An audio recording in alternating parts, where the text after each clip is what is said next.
এই 17 বছর তো আমরা এমপি ছিলাম না, তাই না? ভোটও দিতে পারেন নাই, এবার ভোট দিচ্ছেন, এমপি বানাইছেন, আমরা ইনশাল্লাহ করবো। ভাইরা বলেছে একটা ঈদগাহ দরকার, ওই জায়গাটা পরিষ্কার করেন, আমি ইনশাল্লাহ ঈদগাহ করে দেবো আপনাদের। ঈদগাহ হয়ে যাবে, কিন্তু পরিষ্কার করে ঈদের পরে 15 তারিখে আপনারা পরিষ্কার করা শুরু করে দেবেন, ঠিক আছে?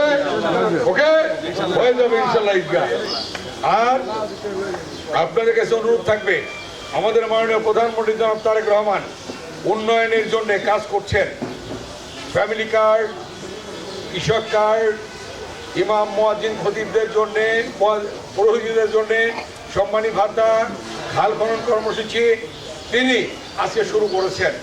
আজকে তিনি বলেছেন এলাকায় কোনো মাদক থাকবে না, এলাকায় কোনো মাদক থাকবে না, এলাকায় কোনো সন্ত্রাসী থাকবে না, এলাকায় কোনো ভূমি দখলকারী থাকবে না, এলাকায় কোনো চাঁদাবাজ থাকবে না, এলাকার জনগণ শান্তিতে থাকবে, ঢাকা 2 আসনে যখন শান্তিতে থাকবে, এই আমিনবাজারের জনগণ শান্তিতে থাকবে, এই সালেপুরের জনগণ শান্তিতে থাকবে।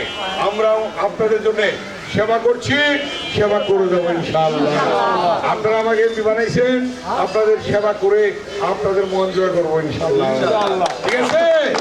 সবাই ভালো থাকেন। ঝড়ে জনগণের দল বিএনপি, সেবার দল বিএনপি, বিএনপির প্রধানমন্ত্রী আজকের মাননীয় প্রধানমন্ত্রী তারেক রহমান জনগণের সেবা করার জন্য আজকে সারা দেশে ঘুরে বেড়াচ্ছেন। আমরা তার প্রতিনিধি হিসাবে আজকে ঘরে ঘরে যাচ্ছি মানুষের সেবা করার জন্য। তিনি আজকে জনগণের জন্য সেবা করে যাচ্ছে এবং এলাকাকে আমরা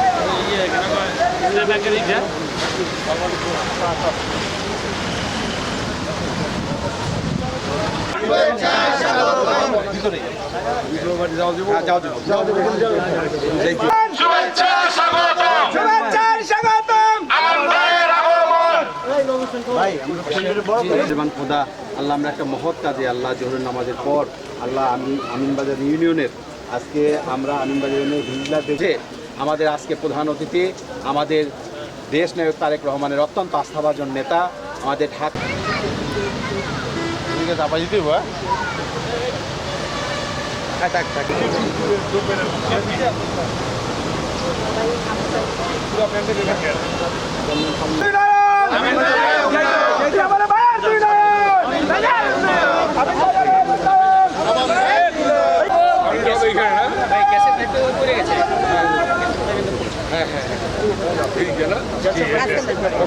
পাইনি।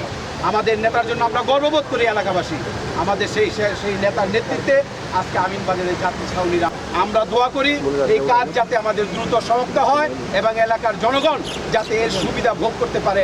আমরা সেই রহমানুর রহিম বিসমিল্লাহির রহমানির রহিম। আল্লাহ তাআলার অশেষ রহমতে সবাই রাস্তাটা খুব ভালো হয়েছে, কাজ দূরে ভাইয়া